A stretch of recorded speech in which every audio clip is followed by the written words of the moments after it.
University of Missouri St. Louis College of Education podcast.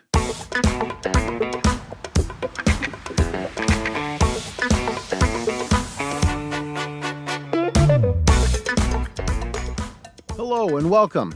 My name is David Stouffer and I get to be the recruitment coordinator for the UMSL College of Education. Each week on this podcast, we will meet an innovator in the field of education. We will spend some time getting to know them and learning about their work and how it can help you in yours. It is my sincere hope that this podcast will be a source of encouragement and support as you work to continue impacting lives as an educator.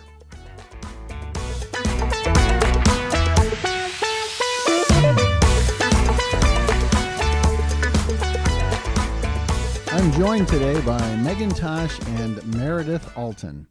Megan Tosh is currently in her 9th year of education. She holds a bachelor's degree in early childhood education, a master of education with emphasis in diverse learners, a math specialist graduate certificate, and she is currently pursuing her K-12 teacher leader graduate certificate from the UMSL College of Education. Megan has served as a kindergarten teacher, a data team lead, and a second grade teacher where she was the lead math teacher for the department. Megan is currently in her 3rd year at the Hazelwood School District, serving as the K through 5th grade math interventionist. She is a member of the academic support team, chair of the Diversity, Equity, and Inclusion Committee, and coaches the Girls on the Run team. She hopes to continue her leadership role as an instructional coach. Like many in education, Meredith Alton took a while to pursue her teaching career. She took a 10-year break from college and returned, earning her bachelor's degree in secondary education in 2021 from the UMSL College of Education. She graduated summa cum laude and led her COE graduates as student marshal at commencement that year. She began her teaching career in the Normandy Schools Collaborative as a high school English teacher. She's now in her 3rd year of teaching, working as an English language arts teacher at Rittner High School. Meredith is a graduate student currently at UMSL, pursuing her Master of Education in Educational Administration. Meredith hopes one day to serve as a principal for a school in an underserved community. Welcome, Megan and Meredith, to the UMSL College of Education. Thanks so much for joining us. It's a pleasure to have you here today. Thank you for having us. Yes, thanks for having us, Mr. Stouffer. This is great. I've heard a lot of great things about you guys from our education leadership department. They really wanted me to meet you and get a chance to talk to you about your education journey. So let's just dive right in. I'm interested first in learning a little bit more about your beginnings. Why did you decide to become an educator? Megan, why don't you take that first, and just why did you decide to become an educator? Honestly, I started off in the psychology track and it wasn't really my thing. And so my mom actually suggested, you've always liked working with kids. Maybe you try to take an education class. And so that's exactly what I did. And I loved it. And I just jumped right in. And I learned that it was actually something that I was really good at. And that came easily to me. And so that's kind of why I became a teacher. Was that while you were in your undergrad, you were going psychology and you got talked into education? It was, yeah. And funny enough, you kind of use psychology in education a little bit. They kind of go together in some aspects. And so I still kind of get to use that a little bit, but I get to work with kids every day. And that's really what has really drawn me to education. That's good. And it's good you made that decision while you were still an undergrad. We have a lot. My son is actually one of them who got a degree in a different field and then realized after they graduated from college that they wanted to be a teacher. So you at least figured it out before that happened. So good. Meredith, how about you? How did you decide to become an educator? Well, I was one of those lucky ones that did not figure it out. I've always found joy in helping others accomplish things, and I love to learn. I love to share my passions with others. I took the unconventional route. I went to school for a year and then kind of off and on, and took a long break And I started a family. I worked in a bunch of service industry jobs. And by the time I went back to school and graduated UMSL actually in 2021, I knew I was going to be a teacher. I just knew it. I knew that I loved those things. I knew I wanted to teach high school. I also lived in some low income areas in St. Louis and actually loved the community, loved the people. And I said, I want to work in a high need area. I know that there's inequities here and this is where I want to be. So I got to go back knowing what I wanted to do after not knowing the first time. And that's a very common theme too. I think if we, for all of UMSL and especially the College of Education, I think our average age for undergraduate students is middle to late 20s, just because so many people, especially nowadays, start in college or just decide they don't want to go to college and then eventually come back and get their certification to become teachers. It's becoming a theme, I guess, in today's world. Well, that's exciting. I'm certainly glad you made that choice to become an educator. So let's talk a little bit about your current careers. What's been your greatest challenge as an educator? This is something that I'm sure all educators can relate to. Everybody goes through challenges in their careers. What's been your greatest challenge as an educator? Megan, go ahead and start us again. I think one of my greatest challenges, I can think of two off the top of my head right now. The first one was my first year of teaching.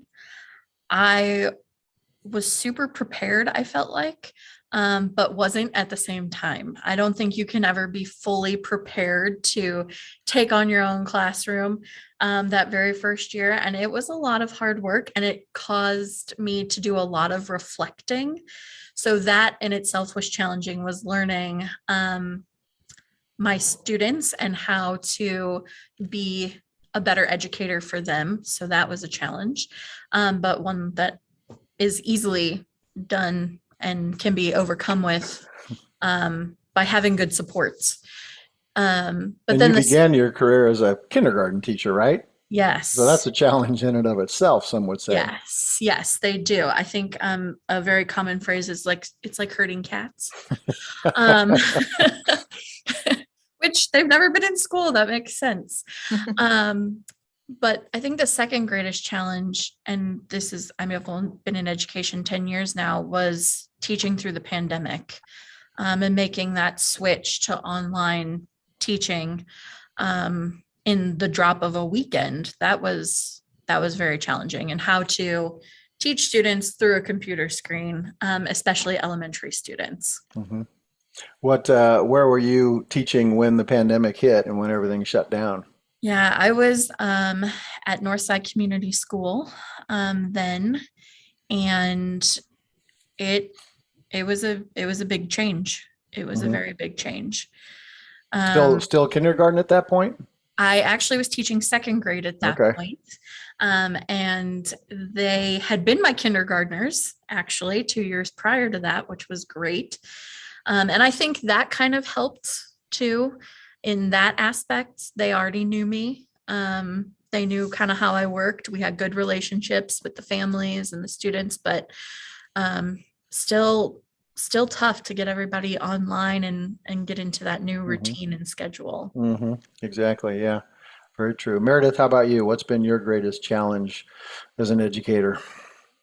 Oh, I'd have to second the first year teaching situation. And I was an undergrad when COVID hit, so I got to be that as a student. And then my first semester teaching was actually fall of 2021. I was still finishing my Prac 2 for undergrad at UMSL. And I also got an alternate placement to get to actually teach as a real teacher. So I was not a student teacher for more than one semester, and I had my own classroom, still hadn't quite finished. Felt good about it though. I was like, I've been a bartender, I've been all these things. I'm a mom, I got this. But at the district that I am wrapping up with, I didn't have a lot of guidance from an administration, which was kind of cool and kind of scary because it's like, here's a blank canvas, good luck. I actually relied a lot on my foundations from the College of Education at UMSL. I really did. And some veteran teachers as well to kind of help me plan. I basically created my own curriculum, my own lessons from scratch. I was still doing all the practicum requirements, going to all the seminars. Also, my students in their district had not been back in person for 18 months. They did not come back blended at all. Maybe a few of them did, but most of them did not. So I taught freshmen and sophomores English, and they all were basically still kind of in 8th grade, mentally Wow. and socially and everything else. So let's just say it was a whirlwind. It Mhm. grew my resilience, got to learn classroom management, curriculum and instruction, let you name it, let's go. So I was really stressed out. But So you it were was hired as a full-time teacher of yes. record during your last semester, which is the traditional, you said Prac 2, a lot of people think of Mhm. that as student teaching, right? Yes. Yep. At So not only were you a brand new teacher, but you technically hadn't even graduated from college yet. Correct. Did not have my degree yet, not until that December. So they do grant alternative placements hmm with the College of Education under certain circumstances. So I was blessed to get to be a part of that program. Let's hear the good side of teaching now. What's been the greatest reward you've had as an experience as a teacher so far? Megan, go ahead and start us off there. The greatest reward is definitely working with the kids every day. They, I think, teach me things too. And so it kind of goes both ways. But that is definitely my greatest reward, is those relationships that I build with the kids and even the families. And there's just something so invaluable about that. hmm How about you, Meredith? Yeah, I agree. I think we definitely all get into it for the kids, right? That's what we keep saying around here when things go right. Well, we're here for the kids. Yeah. And I think after returning to Normandy, after last year, it was really cool because I've only been doing this 2 years now. To see the kids mature and develop and kind of, I teach high school. So you start seeing them get their own life goals, their ambitions. They start figuring out who they are, who they want to be, or they're not quite sure how to articulate it, but you see them grow and it's so cool. Or they come find me and give me hugs, especially the ones that drove me crazy and I thought they hated my class. And they'll give me a hug and say, I loved your class, Miss Alton. I'm like, you're a liar, but okay, give me a big hug.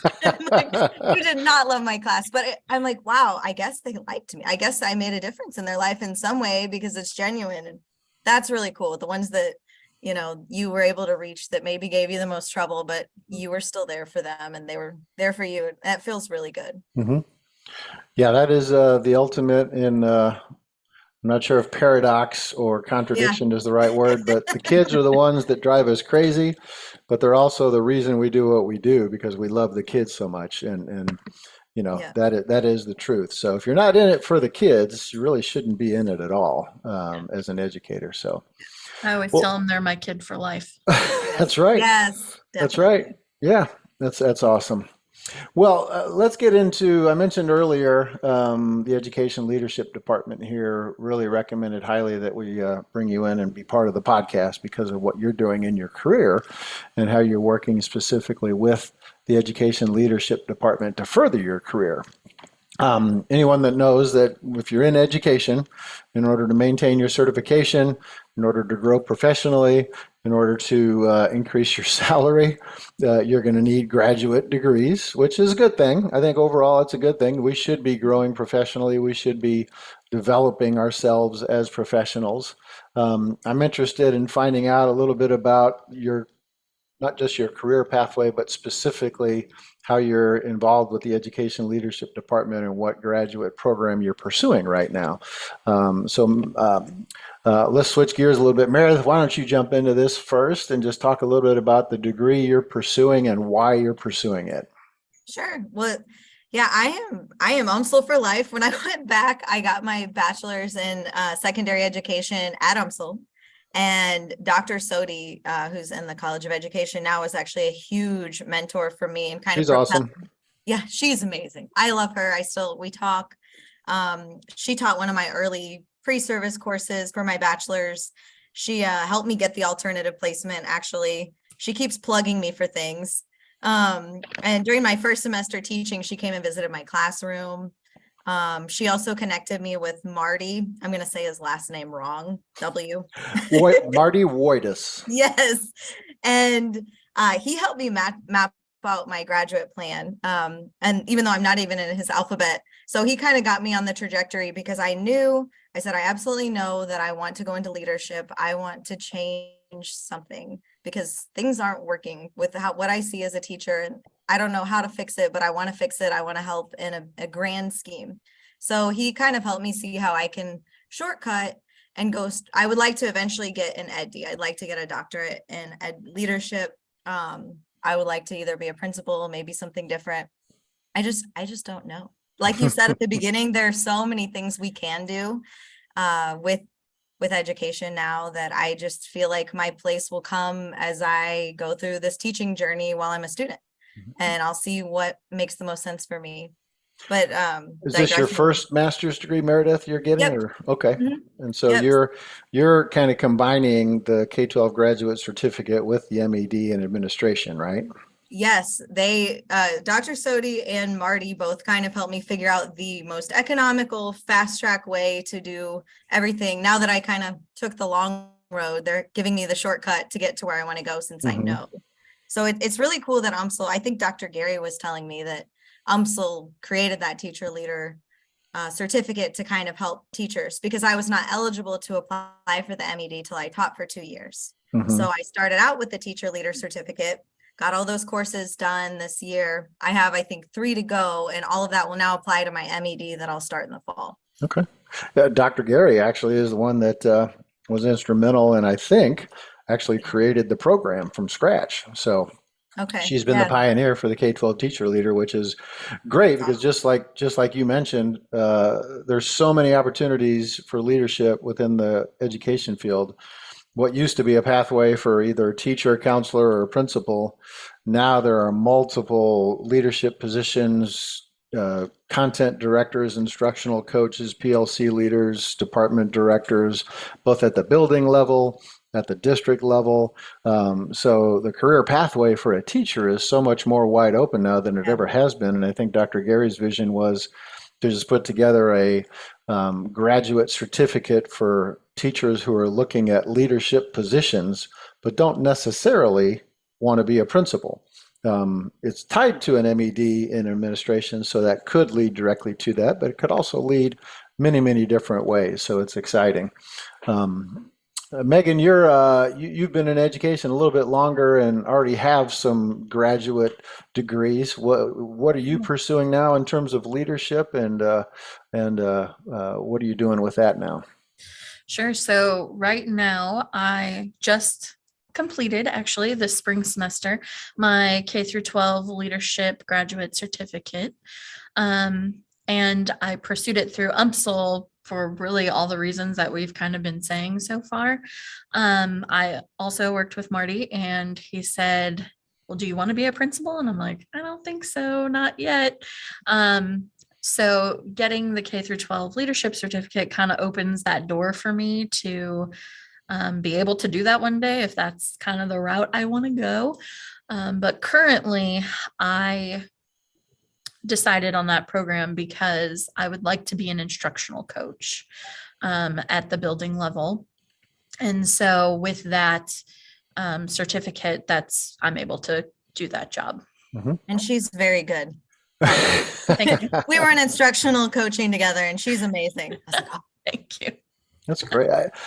You two are the perfect example of how the K-12 teacher leadership graduate certificate opens doors in so many different directions. Meredith, you have eyes on getting a doctorate and being a building administrator and probably a district administrator someday, which is awesome. And you're on the right path, and you're starting with the K-12 teacher leader. Megan, you're wanting to be an instructional coach with the option down the road of maybe becoming a principal, but you don't have to.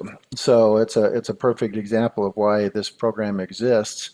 And I love the fact that you are both coming from different directions and both going different directions, but you're still involved in the same exact graduate certificate program. So that's fantastic. And let's be honest, I'm probably going to come back and finish those last couple classes too. You're going to be a principal someday. To earn that. And then, yeah. Has the degree, as you've been going through it, changed your perspective on leadership at all, or your own role as a teacher? Let's start with that. As a teacher, how has the K-12 teacher leader and the administration program you're in changed you as a teacher and what you're doing in the classroom right now? I really love that it's very hands-on. So what I mean by that is, we'll discuss something in class, um, and then I can go and I can immediately apply that. And so you're kind of learning, um, what's the word I'm looking for? You're immersive. It's immersive. So like when Meredith and I were going through the instructional coaching class together, we actually started going through that process, and we had to video ourselves and we had to watch it very uncomfortably. But those are those things that really help you grow. And I'm glad that we had to experience that. And I'm glad that it is so immersive and hands-on, because you're gaining the experience while learning. Meredith, anything on your end? Yeah, I agree with everything Megan said. And I feel like I've had this unique experience being a new teacher. Typically, a lot of people go back. And I felt weird at first being a new teacher going into leadership, but I don't look at it that way. I look at it as learning just the options, like how leaders, could approach situations. Last semester, actually, with Dr. Hassler, the Leadership for Equity course, that we were going through real life situations at school.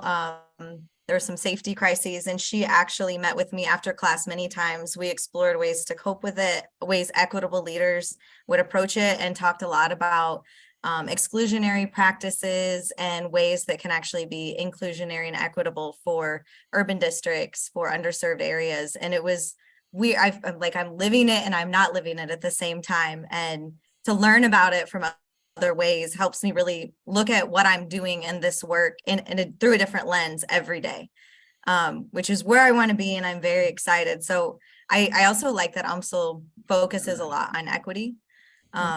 A lot of social justice, all of those things are tied into the curriculum for leadership. And I think that's really awesome and important, because no matter where you are, that something's going to be inequitable. No matter what socioeconomic status you have, there's going to be something different with the kids. So they focus a lot on relationships and those kind of things.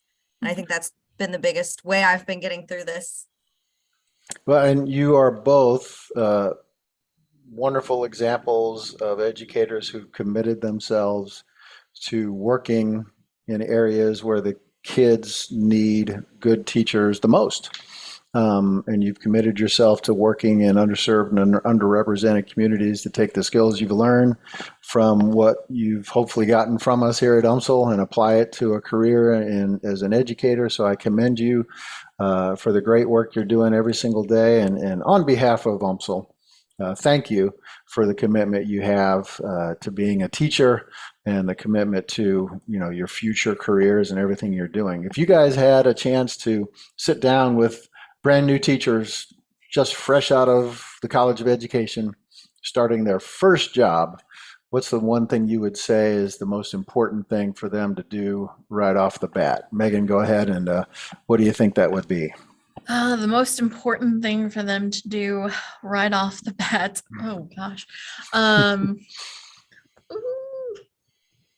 would say it's just to be open-minded, keep an open mind, keep a growth mindset,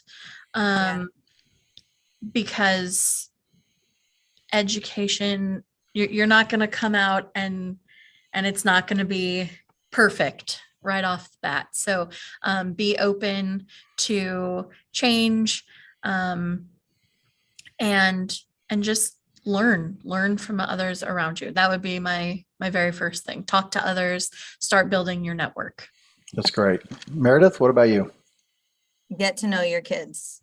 Get to know your students day one. Get to know them. Get to know what they like. Get to know what their families are like. Do they have siblings? Do they do something after school you can go watch? Get to know them. What is their favorite snack? Definitely feed them. They'll like that. And if you're to school with allergies, be mindful. But get to know your kids. That has been my one secret weapon that has been able to keep the glue anytime I need something. I'm like, oh, well, what about this? You can reference it in class. You can do so many things with them, feeling like you care about them. and then they start to care about you and they start to work for you. So, and I mean, UMSL honestly pounded that in our heads in undergrad. They're very much about relationships, and that really long lesson plan. But other than that, which save your UMSL stuff too. That I would tell an UMSL undergrad, absolutely. I am not kidding how many times I have gone back through and borrowed a few things, especially when if you are looking at a school who maybe is under-resourced, use your UMSL stuff.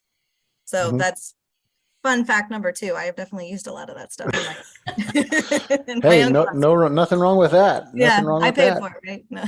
No.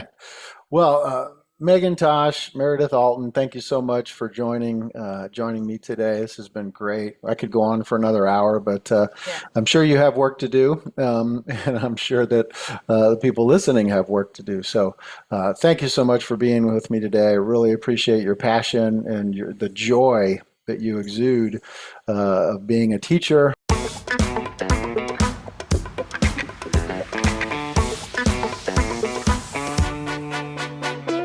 I am honored that you chose to join me today for the University of Missouri St. Louis College of Education podcast.